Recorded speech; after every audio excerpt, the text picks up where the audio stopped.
All right. It's a fairly rapid fire question. They're holding your hand through all the different parts. Okay. So it begins with domain and range. Okay. Now, always the easiest way to think about this is in terms of, well, a regular sine inverse function and how its domain and range have been squashed and stretched in relation to that. Okay. So really a better way to see this is that 2 is modifying the x, that 3 is modifying the y. It's a vertical thing, right? So I would actually write it like this.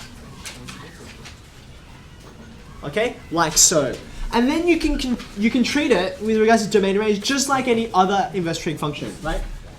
Sine inverse, right? Its domain is from -1 to 1, right? But the argument, the 2x has been changed, okay? So obviously we want the x's, so you just divide everything through by 2, no problems. Okay, there's my domain. I'm going to do the same thing with range. So there's the domain. For range, I'm going to say, look, it's the y over 3 that's going to be between negative pi and 2 and pi and 2.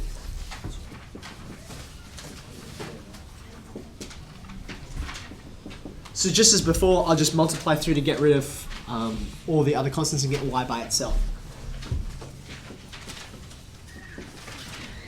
Now, you're like, oh, do we really have to dwell on this? And the answer is yes, we do, because there's a critical clue to the rest of the paper, sorry, the rest of the question, right in here, okay? Think about it. Many of you, at least 5 of you, asked me on the morning when you got to part 4, find the area bounded by the curve. And you said, which one?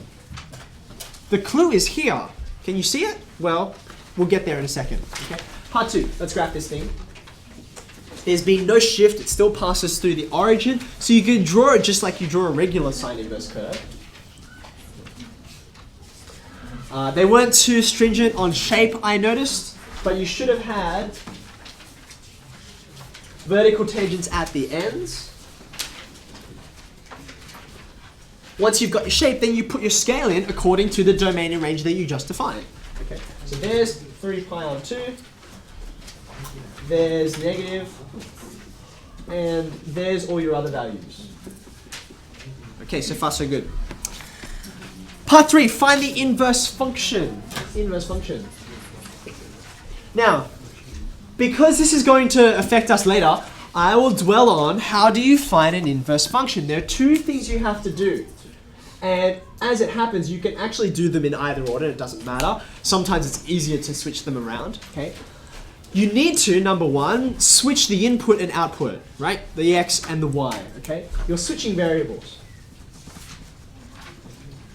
That's usually the first thing that I do. Wherever I see x, I write y, and wherever I see y, I write x.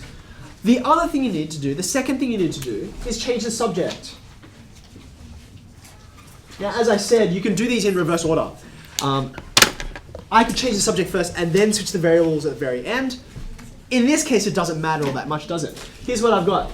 There's my function. Okay, so I'm going to do number 1. I'm going to switch the variables first. So I get this. X on 3 equals sine inverse of 2y. There you go. That'll be my inverse function. I've switched them around, but I need to tidy this thing up. Okay, so I'm going to change the subject. I want the subject to be y. So what shall I do to both sides? Take sine both sides. That gives you 2y, and then of course all you have to do is divide through, and y is there.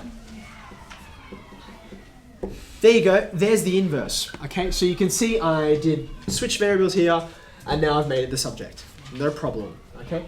Now in part 4, they ask you for an area, right? They say, find the area bounded by the curve, whichever one it is, the x-axis, there's the x-axis, x equals -½ and x equals 0. Now, when you asked me this, I said you need to make a judgment, okay? And in the HSC, this will happen as well, okay? What do you think would make the most sense? Don't forget, it's 2 marks, right? It's sort of flowing on, everything is flowing on, okay? Which curve am I probably going to be working out the area of? And the answer is, it's the original. Have a look at it. The boundary they gave us was -½ There it is, right there. It's a nice, neat value, okay? If I had graphed this, okay, what would this look like, just quickly? There you go, over there, and over there.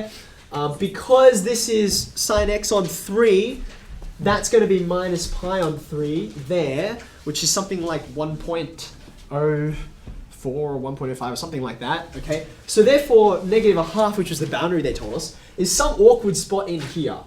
So you get this weirdo looking area, okay? Now, I mean, they could ask you that area, but it seems unusual given the way they've led us through this, okay? Especially being that we've got the graph of this and not the graph of this, okay? So that was your first problem, misjudging that, okay? Even so, it's not a hard area to get. It's this area. Okay? So you can see, some of you, because you know how to integrate inverse trig functions, would have said, okay, I'll form an integral with this guy, right? And you can do that, that's fine. But being that you've already worked out what the inverse is, it makes more sense to work out what this rectangle is. Okay, and then do it by subtraction, okay? The reason why it's more useful is because the area you must subtract has already been worked out for you. There it is, right there, okay? So, how would you do it? This is the way I wrote it out. I said the area is equal to, all right, the rectangle first. What are its dimensions?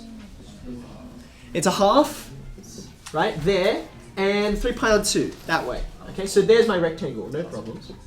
Okay, now I'm going to subtract an area, and I know it's subtraction. I'm trying to make it smaller than the rectangle. So here is one of the cases where I'm justified in saying absolute value, okay? Because whatever comes after this, I want it to be positive, okay? So what should the integral be? Where would you form it? Now, be careful. Because I'm now thinking about this guy, the inverse function, right? I've swapped x's and y's, okay? So therefore here, when I'm thinking about the boundaries, I need to swap x's and y's, okay? The x that this is talking about is this value, right? You see how they've switched around, okay? So this is going to be from negative 3 pi on 2 all the way up to 0, okay? Alternatively, if you had drawn a whole new graph for this guy, right? Well, yeah, then you've got the left-hand side. You can twist your head and you can see it going in that direction, okay? So from there to there on this, with respect to x, absolute value, okay? And the rest is sort of just mechanical, okay? We can do it though, quickly. We might be able to skip a few steps because we can see where this is going to go. 3 pi on 4. This half is going to come out, right? You're going to get sine x on 3, okay? So that's going to be, let's see, 3 cos x on 3, right? And not only that, I also have, this whole thing is an odd function, isn't it? So rather than think about this guy, which is an awkward value, I'm going to go from 0 to 3 pi on 2 because I'm taking the absolute value of the whole lot, okay? So that's a whole series of changes, but hopefully you can see what I'm about to do, okay? I'm going to write it like so. Half 0, 3 pi on 2. Okay, there you go. Taking out the constant, switch this around because it's an odd function, I'm taking the absolute value, and now I will integrate. Absolute value, there's going to be the 3 out the front. There you go. Do I check out? Does it follow? I'm pretty sure that's okay, because when you differentiate back the third, we'll get rid of the 3. No problems, okay? Now, we can quickly evaluate this. This is not hard to do. Because it's x over 3, right? This is just going to become pi on 2. What's cos of pi on 2?